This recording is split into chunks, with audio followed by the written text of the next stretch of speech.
ज्ञानलक्ष्मी घनाश्लेष प्रभवानन्दननन्दितं निष्ठितार्थमजं नौमि परमात्मानमव्ययम्। आचार्य शुभचंद्र देव विरचित यह ज्ञानार्णव ग्रंथराज, जिसमें पदस्थ ध्यान का वर्णन क्रम से चल रहा है। पदस्थ ध्यान में पवित्र पदों का ध्यान किया जाता है, मंत्रों का ध्यान किया जाता है, अक्षरों का ध्यान किया जाता है। और उन अक्षरों में कई तरह से जो मंत्र के रूप में सिद्ध हो जाते हैं, उन अक्षरों के ध्यान की भी अलग अलग विधि आपको बताई जा रही है। वर्णमात्र का अक्षरों का ध्यान करने की विधि बताई गई। उसके बाद में मंत्रराज अर्हम और अनाहत ह्रम, इन दोनों के एक साथ ध्यान करने की विधि भी बहुत विस्तृत रूप से आप लोगों को ज्ञात हो चुकी है। अर्हम के ध्यान के जो आयाम यहाँ बताए गए, उसमें अनेक तरह से जो अर्हम को हमने गतिमान करते हुए इतने विस्तार के साथ में उस अर्हम को चंद्रमा के अंदर से ले जा करके और सिद्धलोक तक पहुंचाया, और उस अर्हम का जो हमने ध्यान किया है, ऐसा ये ध्यान की विधि अन्यत्र और किसी मंत्र के साथ में नहीं उपलब्ध होती, अर्हम के साथ ही उपलब्ध होती है। इस तरह से यह अर्हम मंत्रराज का ध्यान करना अपने आप में विशिष्ट है। उसी अर्हम के साथ साथ और मंत्र हैं जो भी बहुत स्ट्रॉन्ग हैं, पावरफुल हैं, और उन मंत्रों के ध्यान के भी तरीके हैं। उसी में एक मंत्र आता है जिसे हम प्रणव मंत्र कहते हैं। क्या बोलते हैं? प्रणव। उसी को ओंकार मंत्र भी कहा जाता है। ओंकार मंत्र का एक नाम जो शास्त्रों में प्राचीनता के साथ मिलता है, उसको बोलते प्रणव, प्रणव मंत्र। लोग प्रणव यह नाम भी रखते हैं। आपने सुना होगा एक प्रणव पांड्या, है ना, ऐसे प्रणव नाम भी आते हैं। प्रणव मुखर्जी भी हैं।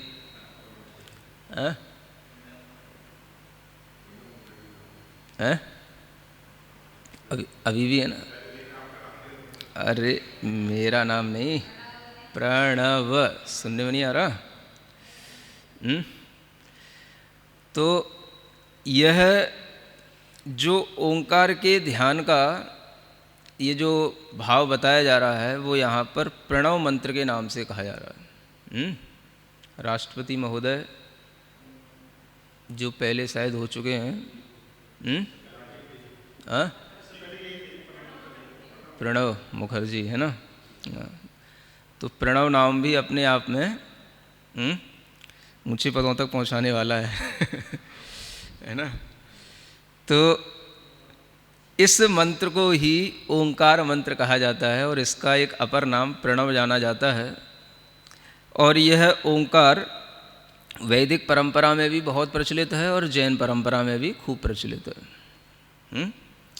वैदिक परंपराओं में भी शिव पुराण में ओंकार के विषय में बहुत सारी जानकारियाँ मिलती हैं। एक शिव पुराण है हिंदू धर्म में, वहाँ पर इस प्रणव की व्याख्या भी अनेक तरह से की गई है ना। एक व्याख्या में तो ये लिखा है कि प्र माने प्रपंच होता है। प्र माने प्रपंच, न माने नहीं, और वह माने हम लोगों के लिए। हम लोगों के लिए प्रपंच नहीं होने का नाम यह प्रणव मंत्र है। माने इस प्रणव मंत्र के सिद्धि से, साधना से आपके लिए कोई प्रपंच नहीं बचेंगे। प्रपंचों से मुक्त कराने वाला है। ये एक दूसरी व्याख्या भी की गई। प्र माने प्रकृष्ट रूप से, और नव माने ज्ञान देने वाला। जो नया नया हमें ज्ञान दे उसको भी प्रणव कहा जाता है। ठीक है ना, ये दूसरी व्याख्या हुई। एक तीसरी व्याख्या और आती है, उसी शिव पुराण के अनुसार बता रहा हूँ आपको कि प्रकृष्टेन, है ना, नयेत, वह माने युष्माकम, हम सबको, मोक्षम, है ना। वहाँ दावा किया जाता है, भगवान वहाँ पर दावा करते हैं, क्योंकि हिंदू परंपरा में भगवान ने दावा कर रखा है ना। वैष्णव परंपरा में भगवान कहते हैं कि तुम अगर हमारे अनुसार चलोगे, हमारा ध्यान करोगे, हमारी बात मानोगे, तो हम तुम्हें मोक्ष में पहुंचा देंगे, है ना। अगर आप गीता भी पढ़ोगे तो उसमें भी श्री कृष्ण दावा करते हैं, मैं अपने भक्तों का उद्धार कर दूंगा, मैं अपने भक्तों को मोक्ष में पहुंचा दूंगा। तो ऐसे ही इस प्रणव की व्याख्या में भी एक उल्लेख आता है कि जो प्रकृष्ट रूप से मोक्ष में मैं आपको ले जाऊंगा, इसका नाम भी प्रणव है, ऐसा भगवान वहाँ दावा करते हैं। ठीक है ना। तो कोई बात नहीं, अपने को इन सब व्याख्याओं के अनुसार जो व्याख्याओं का अर्थ है वो तो अर्थ जैसा है वो अपने भी काम में आएगा, चाहे वो शिव पुराण में लिखा हो और चाहे वो और किसी पुराण में लिखा हो, क्योंकि जो अर्थ है वो तो सबके काम का है, भाव है सबके काम का है। ये बात अलग है कि उसकी प्रस्तुति कोई किसी भी तरीके से करे, है ना। अब अगर आप यह स्वीकार नहीं कर पाते हैं कि भगवान हमें मोक्ष में ले जाता है, भगवान हमें सुख में धर देता है, भगवान हमारे दुखों से हमको उद्धार कर देगा, तो कोई बात नहीं, आप जैन हैं तो आप अर्थ को तो ज्यों का त्यों बनाए रखो और बीच में से भगवान को छोड़ दो, तो आपके लिए भी ये प्रणव की तीनों व्याख्याएं जो हमने की हैं वो आपके भी काम में आ जाएंगी। नहीं समझ आ रहा। शब्दों के अर्थ तो जो बन चुके हैं वो बने रहते हैं और शब्दों की व्याख्याओं में कहीं कोई अंतर नहीं पड़ता। व्याख्या करने वाला कोई भी हो, चाहे हिंदू हो चाहे जैन हो, व्याख्या से जो अर्थ निकला है वो अर्थ सबके काम का होता है। और उस अर्थ के बीच में जहाँ हम कोई अपने दर्शन की छाप छोड़ने के लिए भगवान इत्यादि को ले आते हैं, वो किसी के काम का हो भी सकता है और नहीं भी हो सकता। समझ में आ गया। तो यह प्रणव ओंकार मंत्र आप लोगों के लिए भी प्रपंचों से दूर करेगा, नया ज्ञान देगा और आपको भी मोक्ष में ले जाएगा। समझ में आ रहा है। ये मंत्र ही आपको ले जाएगा मोक्ष में। हाँ, इसलिए इस प्रणव ओंकार के ध्यान की विधि बताने के लिए यहाँ पर आचार्य ज्ञानार्णव ग्रंथ में कहते हैं, स्मर दुःखानलज्ज्वाला प्रशांतेर्नवनीरदम प्रणवम वाङ्मय ज्ञान प्रदीपम पुण्यशासनम। क्या कहा जा रहा है, आप, है ना, इस प्रणव अक्षर का स्मरण करो, प्रणव नाम के अक्षरों का स्मरण करो, इसका ध्यान करो। समझ आ रहा है। क्योंकि यह प्रणव नाम का अक्षर दुख रूपी अग्नि की ज्वाला को शांत करने के लिए मेघ के समान है। आ गई बात। प्रपंच दूर होंगे। प्रपंच कहाँ से पैदा होते हैं, जो हमारे अंदर दुख पैदा होते हैं उन्हीं से हम प्रपंच खड़े कर लेते हैं और फिर उन्हीं प्रपंचों में फंस करके फिर से दुखी होते हैं। तो उस प्रपंचों की जो अग्नि, जो कष्टों की ज्वाला है, वो शांत होती है इस प्रणव के माध्यम से। इसलिए उस अग्नि को शांत करने के लिए इसे मेघ के समान कहा गया है। और जो वाङ्मय है, जिसे जिनवाणी या समस्त श्रुत कहा जाता है, उस श्रुत को प्रकाश करने के लिए यह प्रणव मंत्र दीपक के समान काम करने वाला है ना। और यह पुण्य का शासन है, माने इससे आपको खूब पुण्य की प्राप्ति होगी। ठीक है। तो इस ओमकार के प्रणव नाम के अक्षरों के ध्यान से ये चीज़ें हमें उपलब्ध होती हैं। फिर आगे कहते हैं, यस्मात् शब्दात्मकं ज्योतिः प्रसूतमति निर्मलम वाच्यवाचक संबंधस्तेनैव परिमेष्ठिनः। इस प्रणव से अति निर्मल शब्द रूप ज्योति अर्थात ज्ञान उत्पन्न होता है। क्या उत्पन्न होता है? इससे अति निर्मल शब्दात्मक ज्योति उत्पन्न होती है, माने शब्द ज्ञान। शब्द ज्ञान समझते हैं ना।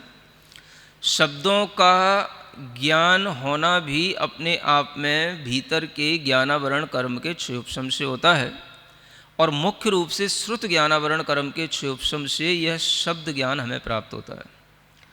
किसी के शब्दों का अर्थ समझना, शास्त्रों के लिखे हुए शब्दों की भाषा को समझ करके उसे स्मरण में ला पाना, ये अपने आप में श्रुत ज्ञानावरण कर्म के क्षयोपशम से प्राप्त होता है। तो इन मंत्रों के ध्यान से श्रुत ज्ञानावरण कर्म का क्षयोपशम बढ़ता है, यूँ समझना चाहिए, है ना। शब्द ज्ञान उत्पन्न होता है, और शब्द ज्ञान को ही अक्षर ज्ञान कहा जाता है। और ये अक्षर ज्ञान जो जिनवाणी के अक्षर हैं वो आपकी समझ में आने लग जाएं, इसके लिए भी यह मंत्रों का ध्यान बड़ा काम का होता है। कितने ही लोग होते हैं जो ग्रंथ, शास्त्र, श्रुत जो आगम है उसको पढ़ने में उनका मन नहीं लगता, या यूं कहें उन्हें कुछ समझ नहीं आता। समझ आ रहा है? कोई भी व्यक्ति पूछता है कि महाराज क्या स्वाध्याय करें, क्या पढ़ें, और आप उसको किसी भी शास्त्र का नाम बता दो, तो वह हर शास्त्र जो कहीं पूर्वाचार्यों के द्वारा प्राकृत, संस्कृत और हिंदी के साथ भी लिखा हुआ है, तो भी उसको उस ग्रंथ को पढ़ने में क्लिष्टता महसूस होगी, कठिन लगेगा उसको। समझ आ रहा है? बिल्कुल हिंदी के प्रवचन हो तब तो पढ़ लेगा, उन्हीं ग्रंथों के ऊपर हिंदी के प्रवचन हो तो पढ़ लेगा, लेकिन वो जो ग्रंथ हैं, ग्रंथ के जो अर्थ हैं और उसकी जो संस्कृत व्याख्याएं हैं, उसकी जो हिंदी है, वो भी पढ़ने में कठिनता महसूस होती है। क्या समझ आ रहा है? मान लो एक द्रव्य संग्रह ग्रंथ है, समझ आ रहा है? अब वह द्रव्य संग्रह ग्रंथ लोगों के लिए विषय वस्तु की अपेक्षा से तो बड़ा सरल है,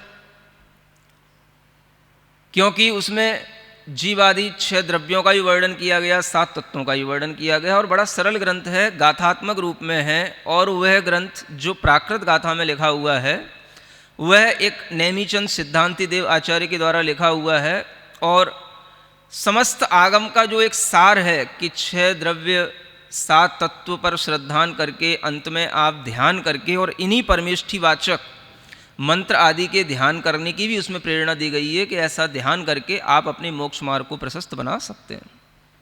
अब लोगों को वह ग्रंथ मूल पढ़ने में, गाथा पढ़ने में अगर कह दिया जाए भैया द्रव्य संग्रह ग्रंथ पढ़ लेना, तो पूछ लो उनसे क्या पढ़ लेंगे वो, है ना, क्या होता है, कैसे पढ़ा जाता है। अब उसकी कोई भी गाथा लेकर के बैठ गए, उसका कोई भी अर्थ लेकर के बैठ गए, कुछ समझ नहीं आने का।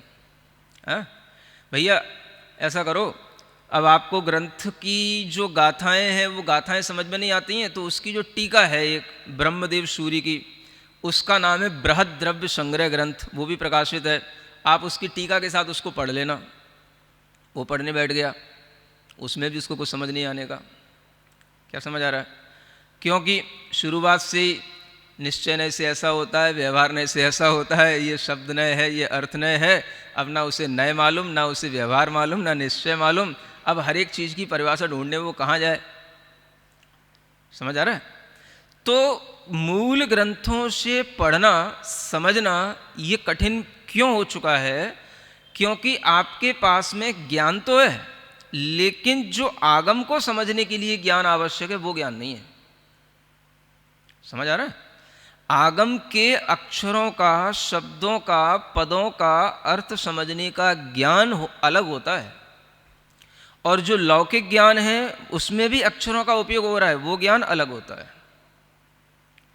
इस ज्ञान की प्राप्ति के लिए आपके अंदर विशिष्ट अक्षरावरण कर्म होते हैं। अक्षर अक्षर समास नाम के भावश्रुत ज्ञान हैं। इन ज्ञानावरणी कर्मों का क्षयोपशम होना चाहिए, तब आपको शास्त्रों की भाषा समझ में आएगी। ये तो बड़े सरल से ग्रंथों का नाम बता रहा हूं मैं, द्रव्य संग्रह, रत्नकरण, श्रावकाचार, है ना। इन्हें भी व्यक्ति अपने मन से मूल श्लोकों के साथ नहीं पढ़ पाता। व्याख्याएं होंगी, प्रवचन होंगे, वो सब पढ़ लेंगे। समझ आ रहा है? क्योंकि श्रुत ज्ञानावरण कर्म का जो अक्षर के साथ में क्षयोपशम होता है, अक्षर श्रुत ज्ञानावरण कर्म का क्षयोपशम, उस क्षयोपशम के होने पर ही यह आगम समझ में आता है। वो भीतर से ज्ञान का क्षयोपशम होगा, तभी ये आगम हमें समझ में आता चला जाएगा। तो ये भी जान के रखो कि हम जो अपनी आत्मा में ज्ञानावरण कर्म का क्षयोपशम रखते हैं, उसी के अनुसार हमें बाहरी पदार्थों से ज्ञान मिलता है, तो हम उस ज्ञान को ग्रहण कर पाते हैं। और अगर वह इस ज्ञान को हम थोड़ा थोड़ा सा अभ्यास में लाते हैं तो उस ज्ञानावरण कर्म का क्षयोपशम बढ़ता भी चला जाता है। इसीलिए आपको अलग अलग तरीके से आपकी भाषा में आपके ही उदाहरणों को दे दे करके आपकी पहले एक रुचि बनाई जाती है कि भाई ग्रंथ तो मूल ग्रंथ ही पढ़ना है, द्रव्य संग्रह ही पढ़ना है। समझ आ रहा है?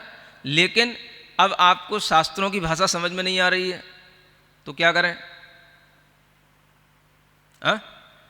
उस भाषा को आपकी भाषा में कन्वर्ट करके आपके ही भावों के अनुसार जब समझा करके आपको दिया जाता है, तो फिर आप कहने लगते हो हाँ अब समझ में आ रहा है, अब सरलता से द्रव्य संग्रह समझ में आ रहा है।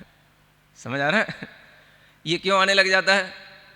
ये अब आपको थोड़ा सा जो आचार्यों के मूल गाथा थे, फिर उनकी टीकाएं थी, फिर उसके और जो भाव थे, उन सब में और सरल सरल करके जब आपको सरल प्रवचन रूप में दिया जाता है, तो आपका एक थोड़ा सा इंटरेस्ट बन जाता है कि हाँ हम द्रव्य संग्रह पढ़ रहे हैं, हम द्रव्य संग्रह सीख रहे हैं। तो फिर आपकी दृष्टि में गाथा भी पढ़ने का मन बन जाता है, और जो गाथा की टीका होगी उसको भी पढ़ने का आपका मन बन जाएगा। एक बार जब आप संक्षिप्त रूप में, सरल रूप में इस द्रव्य संग्रह को सुन लोगे, तो फिर अपने आप आपके मन में आएगा कि भाई इसकी टीका जो है बृहद द्रव्य संग्रह के नाम से, उसमें और क्या खास लिखा हुआ है, चलो देखते हैं, पढ़ते हैं। तो फिर आप पढ़ने बैठोगे तो आप बहुत कुछ अपने दिमाग में क्लियर कर चुके होगे कि निश्चय क्या होता है, व्यवहार क्या होता है, जीव तत्व क्या है, प्राण क्या है, द्रव्य क्या है। तो फिर आप उसकी डिटेल पढ़ोगे तो आपको फिर धीरे धीरे समझ में आने लगेगा। तो ये कहलाता है अब आपके ज्ञानावरण कर्म का क्षयोपशम बढ़ गया। समझ आ रहा है? बढ़ा कैसे? बढ़ाया किसने? पहले तो था ही। तो पहले आपके जो ज्ञानावरण कर्म का क्षयोपशम था वो इतना नहीं था, लेकिन अभ्यास से वो बढ़ गया। और अभ्यास भी तब होता है जब उसमें थोड़ा सी इंटरेस्ट आने लग जाए। हाँ? तो वह रुचि आपको आने लग गई, तो आपके अंदर अभ्यास भी बनने लग गया। और जब आप बार बार पढ़ने लगे तो फिर क्या होने लगा? आपको ग्रंथ को पढ़ने का भी भाव और ज़्यादा अच्छा दृढ़ता के साथ में आने लग गया। तो ये कहलाता है ज्ञानावरण कर्म का क्षयोपशम बढ़ाना। हर व्यक्ति को अपने ज्ञान को बढ़ाने की पड़ी रहती है। ज्ञान बढ़ाने का तरीका यही होता है। आचार्यों के लिखे हुए ग्रंथों को पढ़ो और उपदेशों को सुनकर के उसको धारण करके जो आप अपने मन में चिंतन मनन करेंगे, उससे ज्ञानावरण कर्म का क्षयोपशम बढ़ेगा। फिजिक्स की किताबें, केमिस्ट्री और मैथमेटिक्स रटने से कभी ज्ञानावरण कर्म का क्षयोपशम बढ़ता नहीं है, जितना है उतना बना रहेगा। समझ आ रहा है? ये पढ़ोगे तो बढ़ेगा। और फिर इसको पढ़ने के बाद जब ग्रंथ का क्षयोपशम आपके लिए हो गया, आपके अंदर ज्ञान आ गया, तो अब आप अगर वो चीज़ें, दूसरी भी चीज़ें पढ़ोगे तो आपको वो चीज़ भी बहुत जल्दी ग्रैस्प होंगी। समझ आ रहा है? क्योंकि ज्ञान आपके अंदर प्रकट हो चुका है, क्षयोपशम बढ़ गया है। अब आप कोई भी पुस्तक खोलोगे, कुछ भी पढ़ोगे तो आपको सब समझ में आएगा। सुन रहे हो?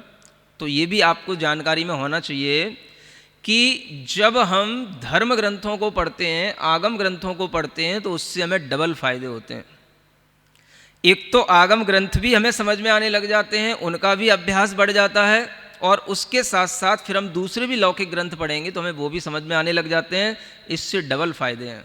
लेकिन केवल लौकिक ग्रंथ पढ़ने का एक ही फायदा है कि आपको अगर कोई विशेष ट्यूशन दे, कोचिंग दे, तो आपको केवल लौकिक ग्रंथ ही समझ में आ सकते हैं। उस क्षयोपशम से आपके लिए यहाँ पर कोई भी ग्रंथ में कोई काम नहीं आ सकता। वो क्षयोपशम, क्या समझ आ रहा है? वहाँ का क्षयोपशम आपको यहाँ काम नहीं आएगा, लेकिन यहाँ का क्षयोपशम आपको यहाँ भी काम आएगा और वहाँ भी काम आएगा। फायदा किसमें? फायदे का काम करना सीखो। समझ आ रहा है? इसलिए कहता हूँ द्रव्य संग्रह ग्रंथ भी अपने आप में बहुत महत्वपूर्ण ग्रंथ है ना? मैंने इसके बारे में पहले भी बताया था और अब भी बता रहा हूँ कि एक लड़का था उदयपुर में जो केवल 6 साल का था। समझ आ रहा है? 6-7 साल का होगा। जब मैं उदयपुर में राजस्थान में द्रव्य संग्रह ग्रंथ पढ़ाता था तो वो अपनी मम्मी के साथ आकर के बैठ जाता था।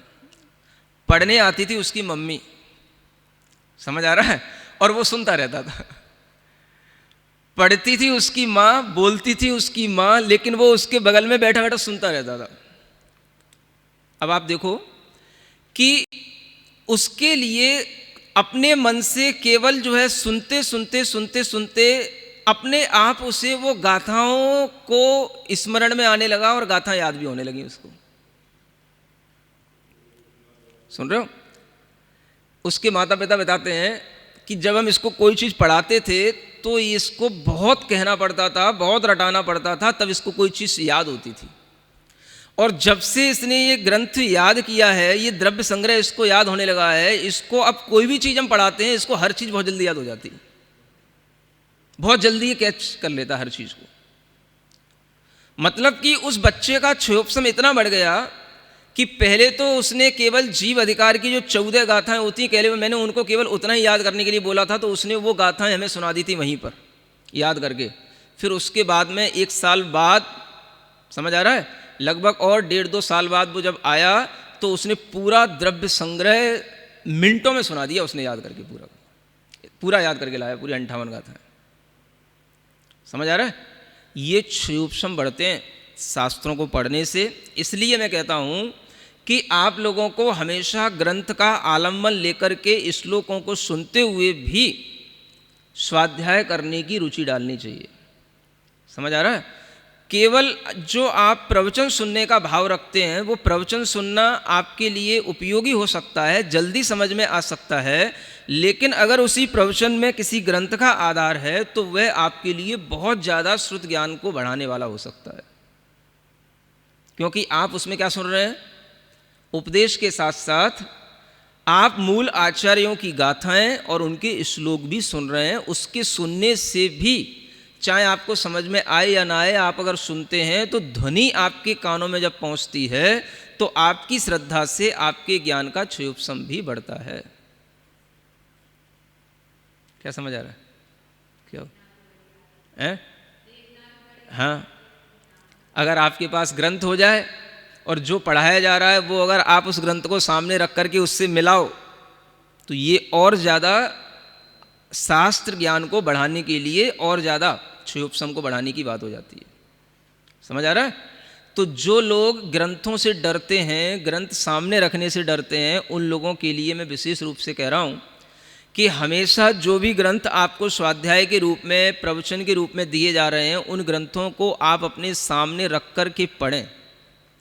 चाहे वो ज्ञानार्णव हो, चाहे द्रव्य संग्रह हो, चाहे प्रवचन सार हो, चाहे वर्धमान स्तोत्र हो, जो कोई भी आपको स्वाध्याय करने को मिल रहा है, आप उस ग्रंथ को सामने रखेंगे, उससे मिलाएंगे, तो आपके अंदर जब आप आँखों से देखेंगे, कानों से सुनेंगे, तो क्षयोपशम सब तरीके से बढ़ने की संभावनाएं और ज़्यादा बढ़ जाती हैं। समझ में आ रहा है? इसको बोलते हैं पोटेंशियलिटी। क्या बोलते हैं? हाँ, सबसे पहले किसी भी व्यक्ति को प्रोग्रेस करने के लिए एक सबसे पहली चीज़ होती है उसके अंदर की संभावनाएं, है ना? आप क्या क्या कर सकते हो, और अगर आप अपनी संभावनाओं से अपना परिचय बना लेते हो तो आपके लिए आगे अपने आप जिस लाइन में आप चलते चले जाओगे वो आपके लिए बड़ी संतुष्टि देने वाली और प्रोग्रेसिव होगी। वो ये कैसे पता पड़ता है? अपने अंदर की उस पोटेंशियलिटी को जानकर के ही ये समझ में आता है कि हमें किस लाइन पर चलना चाहिए और हमें क्या करना चाहिए। ये ज्ञान भी हमें कई बार इस तरह के मंत्रों के ध्यान से भी मिल जाता है। इसलिए यहाँ कहा जा रहा है कि यह शब्दात्मक जो ज्योति है, देखो अभी शब्दात्मक ज्योति जल रही है। हमने कभी सुना है कि शब्दात्मक भी ज्योति होती है? हमने तो हमेशा सुना है कि ज्योति ज्ञानात्मक होती है।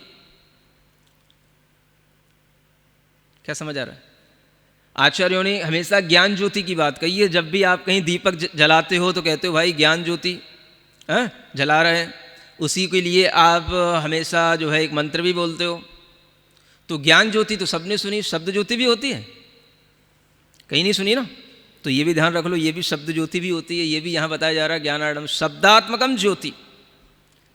पहले शब्द ज्योति की जरूरत है। शब्द ज्योति आपके अंदर आएगी तो वो शब्द ज्योति से ही ज्ञान ज्योति प्रकट होगी। शब्द नहीं है, सुन ही नहीं रहे हो, कुछ आपके अंदर शब्द का अर्थ ही नहीं आ रहा है, तो ज्ञान कहाँ अपने आप से थोड़ी ना कोई प्रकट हो जाएगा। तो पहले शब्द ज्योति। ज्ञान ज्योति तो आपने सुन रखी है, तज्जयति परम ज्योति समम समस्तैरनंत पर्यायैः दर्पण तलेव शकला प्रतिफलति पदार्थ मालिका यत्र। समझ आ रहा है? ये ज्ञान ज्योति हो गई, केवल ज्ञान ज्योति। लेकिन केवल ज्ञान ज्योति से भी ये शब्दात्मक जो ज्योति निकली है, इस शब्दात्मक ज्योति को अगर हम अपने अंदर धारण करते हैं तो हमारे अंदर एक संबंध बनता है, जिस संबंध को कहा जाता है वाच्यवाचक संबंध। क्या बोलते हैं? अब आप कहोगे बड़े कठिन से नाम बोल देते हो महाराज, कुछ समझ में तो आता नहीं है। इतने तो कठिन नहीं है जितनी आप कंप्यूटर की कठिन भाषा पढ़ते हो है? एक बार बोलने की कोशिश तो करो। क्या बोलते हैं? वाच्य वाचक संबंध, है ना? बहुत तरीके के संबंध होते हैं। ये संबंध जो शब्दों से और अर्थों से जो संबंध होता है, उस संबंध को बोलते हैं वाच्यवाचक संबंध। बहुत तरीके के संबंध होते हैं, आपकी अपने संबंधों की बात नहीं है। समझ आ रहा है? अध्यात्म में, सिद्धांत में अनेक तरह के संबंध होते हैं। ज्ञान ज्ञेय संबंध होता है, संयोग संबंध होते हैं, तादात्म्य संबंध होते हैं, अभिधान अभिधेय संबंध होते हैं। उसी को यहाँ पर वाच्यवाचक संबंध के रूप से कहा जा रहा है। तो वाच्यवाचक संबंध का मतलब क्या हो गया? दो चीज़ें हैं, एक शब्द है और एक उस शब्द से उत्पन्न होने वाला अर्थ या ज्ञान है। ठीक है? जैसे आपके सामने एक शब्द आया परमेष्ठी। क्या शब्द आया? परमेष्ठी। सुन रखा है ना? हाँ, तो ये तो हो गया शब्द परमेष्ठी। अब जैसे ये शब्द कहा तो आपकी दृष्टि कहाँ पहुँचती है? परमेष्ठी कहते हुए परमेष्ठी दास पर किसी व्यक्ति के नाम पर आपकी दृष्टि में क्या आता है? 5 परमेष्ठी आपकी दृष्टि में आ जाते हैं। सामान्य से इतनी नॉलेज तो सबको ही है ना? तो जैसे ही हमने परमेष्ठी कहा, आपकी दृष्टि में क्या आ गया? 5 परमेष्ठी, अरहंत, सिद्धाचार्य, उपाध्याय, साधु। समझ आ गया? हमने तो केवल एक शब्द बोला था परमेष्ठी, और आपका दिमाग इतना घूम गया कि इतनी जगह चला गया। ऐसा क्यों भाई? अब आपको नहीं मालूम कि ये क्यों।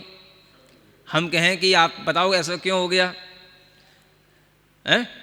तो आप कहोगे ये तो हमारे ज्ञान की बात है, हैं? इसमें ज्ञान की क्या बात हो गई?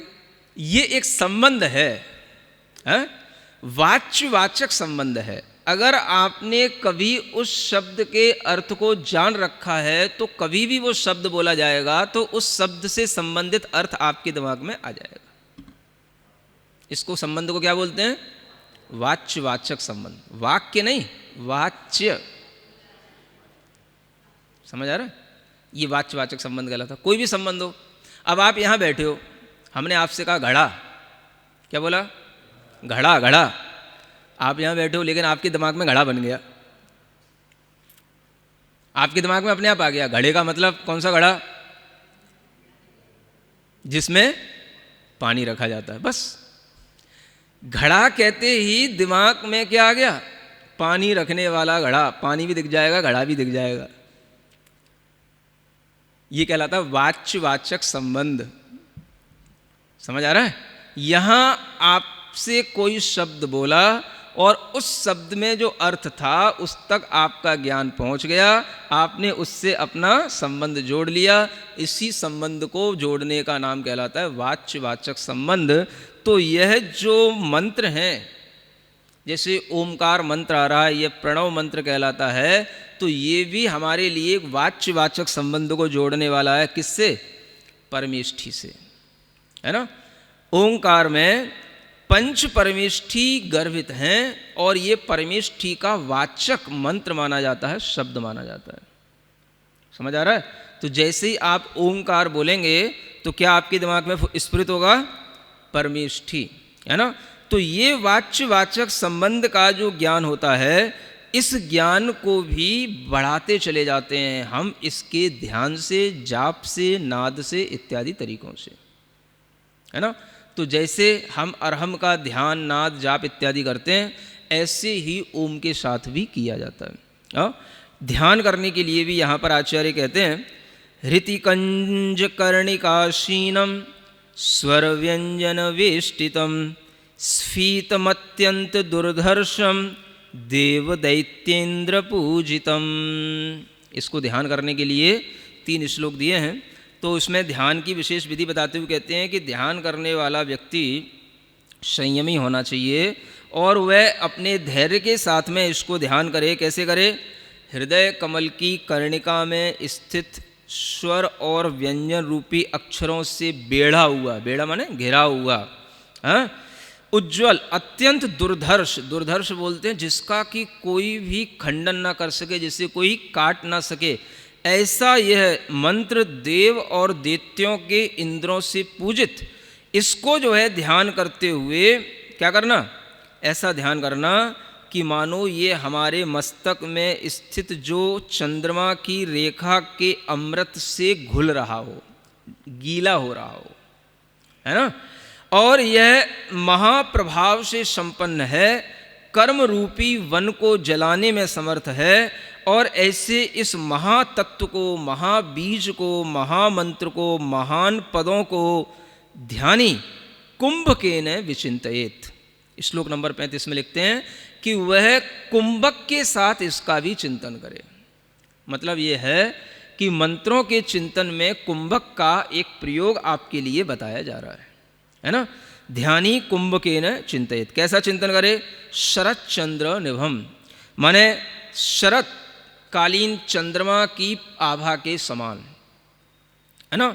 अब इस मंत्र का ध्यान अगर हम सफ़ेद रंग में, गौर वर्ण में करते हैं, समझ आ रहा है, तो इसका फल अलग है। लाल वर्ण में करते हैं तो इसका फल अलग है, पीले वर्ण में करते हैं तो इसका फल अलग है, और वह फल भी जो है आगे बताया गया है कि किस किस विधान में इसको किस किस रंग में चिंतन करना, ठीक है ना। तो आचार्य आगे के श्लोकों में कहते हैं कि यह अक्षर को अगर आप सिंदूर के समान लाल रंग में, मूंगे के समान लाल रंग में अगर आप इसको चिंतन करेंगे, है ना, तो यह जगत के साथ मिलकर के ये क्या करेगा? एक क्षोभ उत्पन्न करेगा। क्षोभ से मतलब ये होता है कि यह सारे जगत में जो है एक तरह से क्या कर देगा? मतलब पूरे जगत को अपनी ओर आकर्षित कर लेगा। समझ आ रहा है? अगर आप इसका लाल रंग में चिंतन करते हैं तो जगत में ऐसा क्षोभ उत्पन्न करेगा कि हर कोई इसके बारे में जानने लग जाएगा। क्षोभ का मतलब ये होता है कि जैसे ही मान लो किसी के द्वारा कहीं कोई क्षोभ उत्पन्न होगा तो वो आदमी उसको देखेगा, भाई क्या हो रहा है, क्यों हो रहा है, समझ आ रहा है, तो वह उसको जानने लग जाएगा कि अच्छा क्षोभ हो रहा है, इसके कारण से हो रहा है, यूं होता है, तो वह भी उसके साथ में जुड़ जाता है। समझ आ रहा है? तो यह मतलब हुआ कि लाल रंग में ओंकार का चिंतन करने से इसकी तरंगें इतनी ज़्यादा फैलती हैं कि वह सब लोगों के मन में ये भाव आने लग जाता है कि हमको भी ओंकार का लाल रंग में ही ध्यान करना है। सबके अंदर ध्यान करने की प्रेरणा उत्पन्न करा देता है, सबके मन को क्षुब्ध कर देता है, हिला देता है। क्षोभित करने का मतलब क्या कर दिया? हिला दिया। समझ आ रहा है? माने आप कितने ही बिल्कुल कहना चाहिए आलसी या जड़ बने हुए बैठे हो, लेकिन अगर आप इस ओमकार का ध्यान करो, नाद करो, लाल रंग में इसकी आवाज़ निकालो, तो आपके अंदर से वो जड़ता भी समाप्त हो जाएगी, आपके अंदर जो सुस्ती है वो दूर हो जाएगी। समझ आ रहा है? ये कहलाता है, यह लाल रंग में जगत को क्षोभित करने वाला है। जब हम इसी को स्वर्ण के समान पीले रंग में चिंतन करते हैं तो आचार्य कहते हैं इसका प्रयोग स्तंभन के रूप में किया जाता है। एक स्तंभन विद्या होती है किसी चीज़ को स्तंभ करने के लिए। जैसे मान लो बहुत तेज तूफान आ रहा है, कौन सा अम्फाल है कोई भी समझ आ रहा है? तो ये जो तूफान आते हैं, बहुत तेज़ बारिश होती है, सुनामी इत्यादि कोई भी चीज़ें हों, मान लो इनको अगर आप कंट्रोल करना चाहते हैं तो इस मंत्र की शक्ति से आप कंट्रोल कर सकते हैं। अगर आप इसका पीले रंग में उस समय पर ध्यान करके किसी भी दिशा में किसी भी चीज़ को स्तंभन करने के रूप में अगर आप इसको ध्यान करेंगे, अगर आपके पास में थोड़ी सी पहले से ध्यान की शक्ति होगी तो आप उसको रोक सकते हो। स्तंभन के लिए काम आता है। अग्नि जल रही हो, अग्नि भी रोक सकते हो। बारिश के कारण से नुकसान हो रहा हो, वो भी रोक सकते हो। आप जो है हवा की तेजी भी रोक सकते हो। सब कुछ इसके द्वारा किया सकता है। स्तंभन कहलाता है। जो वहाँ है वहीं ठहर जाए, रुक जाए। समझ आ रहा है? नदी के वेग भी रुक जाते हैं। हाँ, पता नहीं आपको, थोड़ा इतिहास पढ़ो। बहुत सी ऐसी महिलाएं हुई हैं जिन्होंने इन मंत्रों के बड़े बड़े चमत्कार किए इन मंत्रों से। समझ आ रहा है? और बहुत बड़ी बड़ी धर्म की प्रभावना भी की है। तो ये आप अपने अंदर ध्यान में रखो, है ना। इस तरह के मंत्रों के प्रयोग से ये सब चीज़ें होती हैं। और इसको सिद्ध करने वाला इतना संयमी होता है कि वह इनका प्रयोग उन्हीं आपत्तियों के समय पर करता है जब वो आपत्ति और किसी के वश की न हो। समझ आ रहा है? तभी फिर कहते हैं आपको अगर किसी के साथ में द्वेष के रूप में भी, अब जैसे मंत्रों की विधियां तरह तरह की होती हैं। समझ आ रहा है? वशीकरण भी किया जाता है मंत्रों से, स्तंभन भी किया जाता है, आकर्षण भी किया जाता है, विद्वेषीकरण भी होता है। अगर आपको किसी के साथ द्वेष है तो उस द्वेष को भी बढ़ाया जा सकता है और किसी के साथ किसी का द्वेष भी उत्पन्न कराया जा सकता है। समझ आ रहा है? तो ये भी होता है जब इसको काले रंग में चिंतन करके, इसका ध्यान करके काले रंग में इसका प्रयोग किया जाता है, तो इससे ये द्वेष के रूप में प्रयोग किया जाता है। और वशीकरण के रूप में, वश्य आदि कार्यों में इसका उपयोग किया जाता है जब हम इसको लाल वर्ण में उपयोग करते हैं। तो लाल वर्ण के उपयोग से बहुत सारे काम हो रहे हैं, है ना। एक तो जगत को क्षोभित करने के लिए, है ना, सबके अंदर वह मंत्र की भावना पैदा करने के लिए इसका उपयोग हो रहा है। दूसरा, लाल वर्ण से आप जो है किसी को भी अपने वश में करने के लिए भी उसका उपयोग कर सकते हो। और तीसरा, कर्मों का नाश करने के लिए भी इसका उपयोग किया जाता है।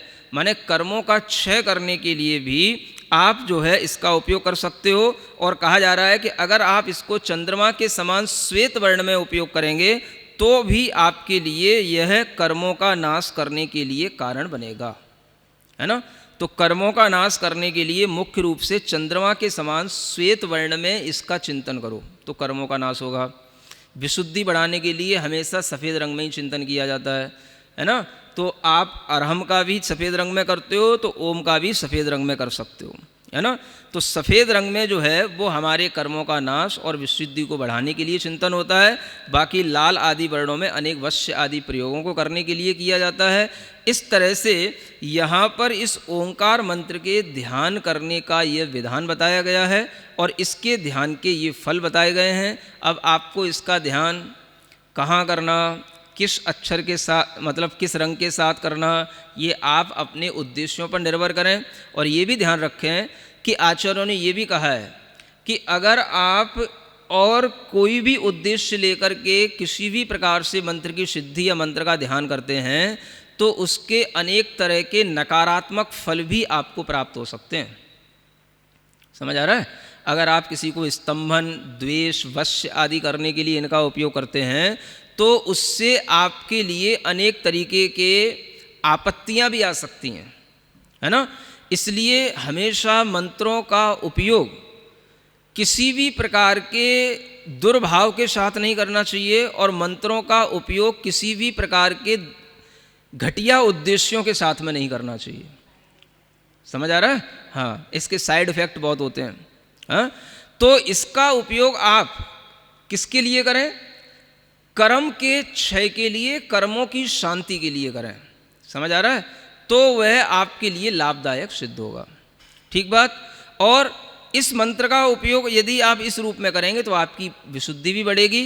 तो हम हमेशा या तो सफ़ेद रंग में या बहुत बहुत लाल रंग में, लाल रंग में करने से क्या होता है कि अन्य लोगों के अंदर भी एक उत्साह पैदा होता है। लाल रंग उत्साह का भी प्रतीक है ना। तो उससे उत्साह भी पैदा होता है और अन्य लोगों के अंदर भी उस तरीके से करने की एक भावना भी पैदा होती है कि हम भी ऐसा ही करें। तो इसलिए भी हम लाल वर्ण में भी इसका उपयोग कर सकते हैं और सफ़ेद वर्ण में भी कर सकते हैं, लेकिन उपयोग इसका हमें अपनी आत्म शुद्धि के लिए करना, कर्म निर्जरा के लिए करना। तो हम किसी भी वर्ण में इसका उपयोग करेंगे तो हमें सिद्धि होगी। लेकिन अगर हम किसी पर्टिकुलर उसी रंग में उसी प्रकार के कार्य के लिए करते हैं तो ये बड़ा रिस्की गेम होता है ना। तो ऐसा ना करके आप लोग इसको सफ़ेद या लाल अक्षरों में चिंतन करें। तो थोड़ा सा हम इसी ओंकार का, प्रणव का ध्यान करने के लिए जैसा कि इसमें लिखा गया है वैसी विधि के अनुसार आपको एक थोड़ी सी प्रैक्टिस कराते हैं।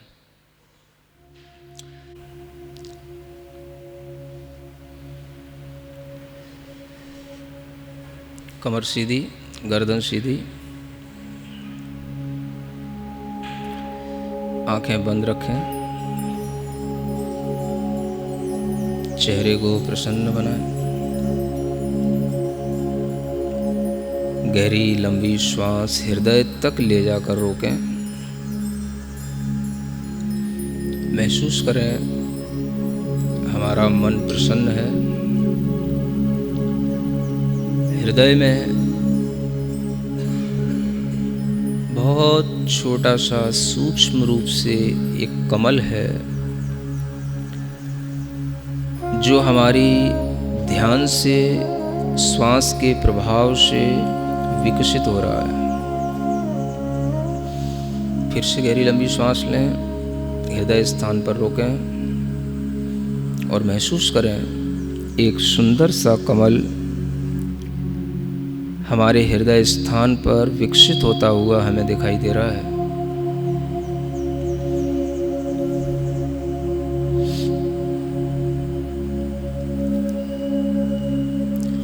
इस कमल की कर्णिका पर ओम अक्षर का स्मरण करें, ओमकार का स्मरण करें।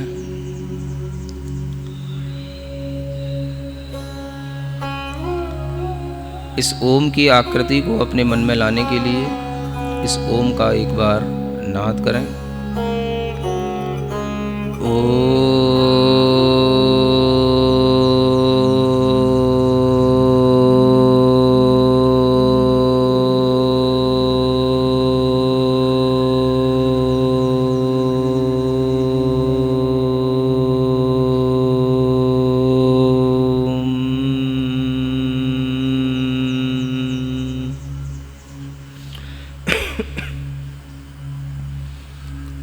पूरी गहरी लंबी श्वास लेते हुए थोड़ा सा कुंभक का भी अभ्यास करें। गहरी लंबी श्वास अपने नाभि स्थान तक ले जाएं और उस श्वास को थोड़ी देर रोकें, धीमे धीमे श्वास को छोड़ें।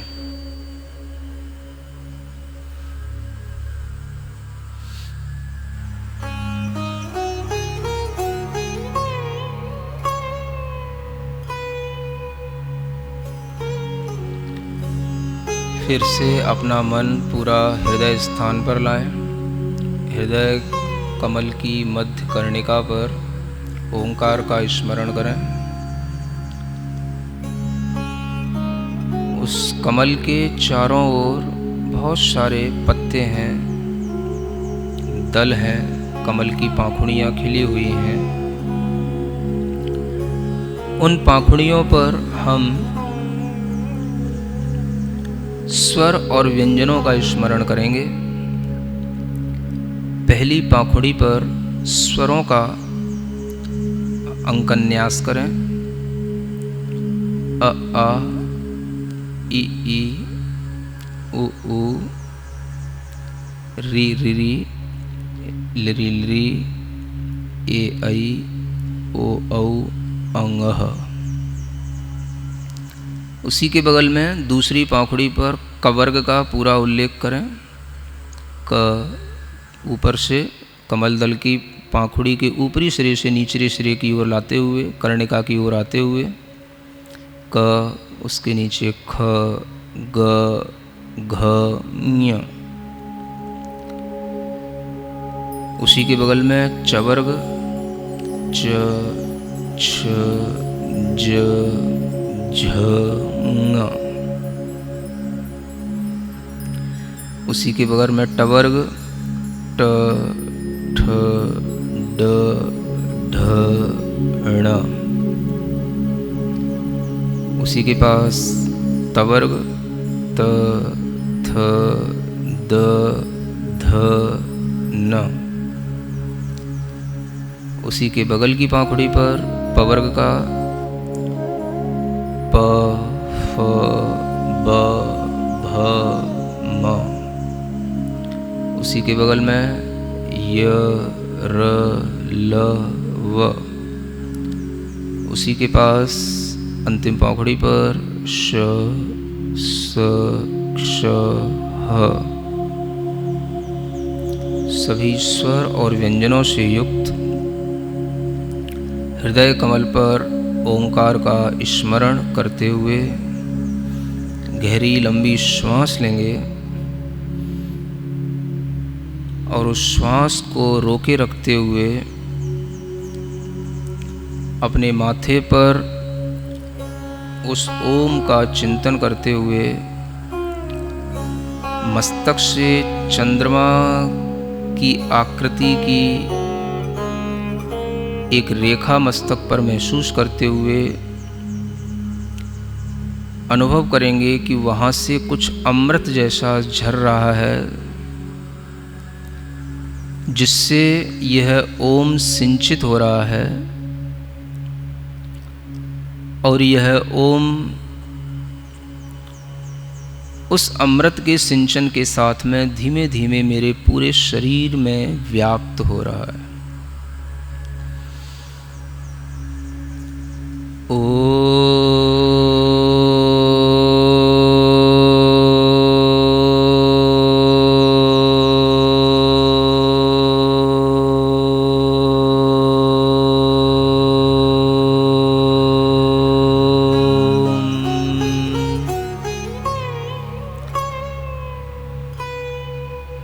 जो सफ़ेद रंग का ओम है, अमृत से सिंचित हुआ है, माथे के पास से झरता हुआ पूरे शरीर में फैल रहा है, उस सफ़ेद रंग के प्रकाश का, सफ़ेद रंग की आभा का पूरे शरीर में अनुभव करेंगे।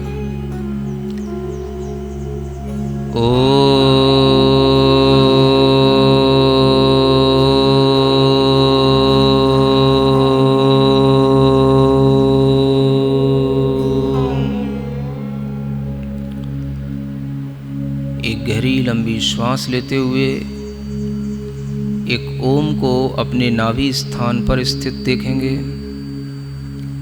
और उस ओम को गहरे लाल रंग में चिंतन करेंगे।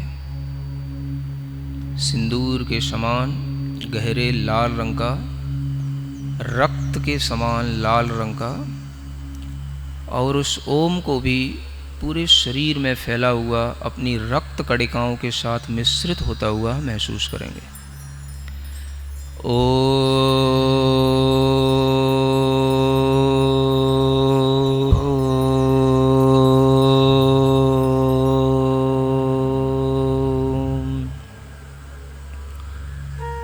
महसूस करें हमारे शरीर में जो ब्लड होता है उसमें दो ही प्रकार के सेल्स होते हैं, वाइट और रेड।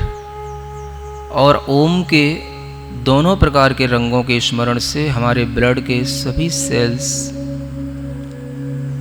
बिल्कुल बैलेंस्ड हो रहे हैं, सभी में एनर्जी आ रही है। हमारे पूरे शरीर के अंदर ब्लड में इस ओम की शक्ति, ऊष्मा का प्रवाह निरंतर घुल रहा है। सफ़ेद और लाल रंग की वह रक्त कोशिकाएं अपना काम पूर्ण रूप से सही कर रही हैं। जब भी कभी इन ब्लड सेल्स में कमी आ जाती है, तभी कैंसर, ट्यूमर, अनेक तरह के ब्लड के कैंसर, ब्लड की प्रॉब्लम्स, ये सब रोग इसी कारण से उत्पन्न होते हैं। इसलिए लाल और सफ़ेद रंग दोनों से मिश्रित हुआ ओम का ध्यान अपने पूरे शरीर के अंदर करें। कोई भी शरीर के अंग में वह स्थान न रह जाए जहाँ पर यह लाल और सफ़ेद रंग का प्रकाश घुल मिल न रहा हो। पूरे जोर के साथ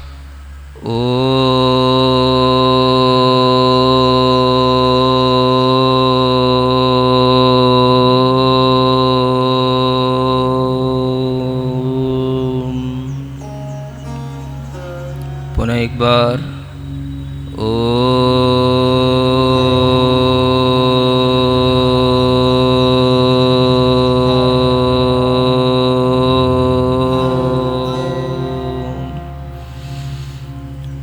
देखें पूरे शरीर के अंदर एक महातत्व फैला हुआ है, महामंत्र है, महाबीज पद है जो बहुत प्रभाव से संपन्न है। इस मंत्र के पूरे शरीर में फैल जाने पर अब हमें कोई भी असाध्य रोग पीड़ित नहीं कर सकता। मैं हर प्रकार के रोग से लड़ने की क्षमता से युक्त हूँ। भावना करें, मैं हर तरह की बीमारी से लड़ने में समर्थ हूँ। कोई भी वायरस का प्रभाव मेरे शरीर पर, मेरी ब्लड सेल्स पर नहीं पड़ सकता। पूरे शरीर के अंदर मैं ओम को, ओम की ऊर्जा को अनुभव कर रहा हूँ। महसूस करते रहें। लाल रंग का प्रकाश नाभि से उत्पन्न हुआ है, सफ़ेद रंग का प्रकाश मस्तक से उत्पन्न हुआ है और वह ओम पूरे शरीर में इन दोनों प्रकार के रंगों से घुल मिल रहा है। गहरी लंबी श्वास लें। श्वास को कुंभक की तरह पेट में रोक के रखें। विचार करें, यह शरीर मैं नहीं हूँ। मैं चैतन्य आत्मा हूँ। मेरे कर्मों के कारण से मुझे यह शरीर मिला है। मैं इस ओम की अग्नि से उन सब कर्मों को जो पूरे चैतन्य आत्मा में लगे हुए हैं उनको जला रहा हूँ। उन कर्मों से अपनी चैतन्य आत्मा को मुक्त कर रहा हूँ।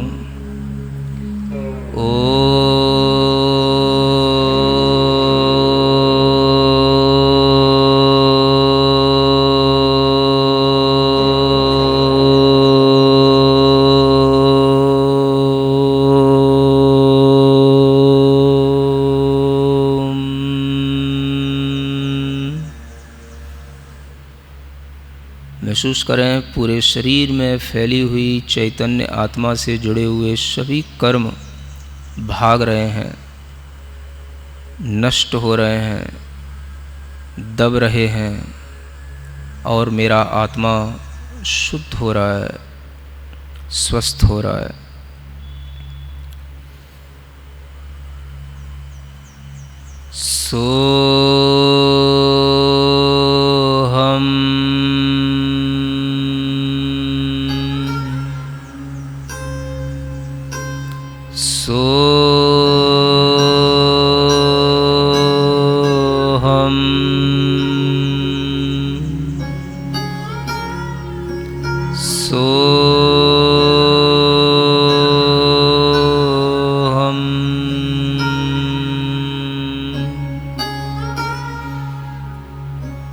पूरे शरीर में स्वस्थता महसूस करें, मन को प्रसन्न महसूस करें और चैतन्य आत्मा को कर्मों से रहित शुद्ध महसूस करें। मैं सिद्धों के समान शुद्ध चैतन्य आत्मा हूँ।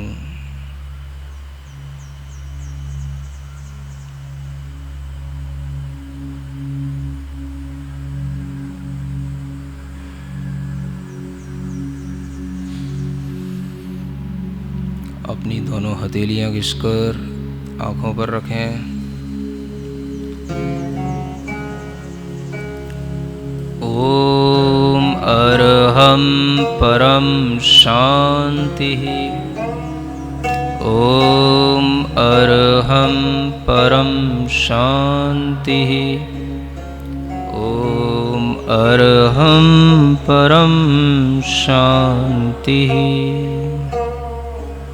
पूरे शरीर में अपने हाथ का स्पर्श करके जो भी लोग कहीं पर रोगी होकर के दुखी हैं, जिनको अनेक तरह के कोरोना, कैंसर आदि की बीमारियां हैं, उन सब के लिए अपनी यह शुद्ध ऊर्जा, शुद्ध भावना पहुंचाएं और भावना करें, सर्वे भवन्तु सुखिनः, सर्वे सन्तु निरामयाः, सर्वे भवन्तु सुखिनः, सर्वे सन्तु निरामयाः।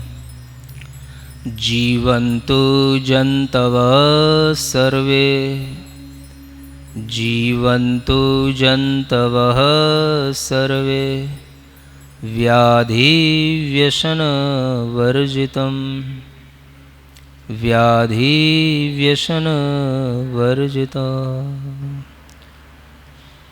ओम शांति। ओम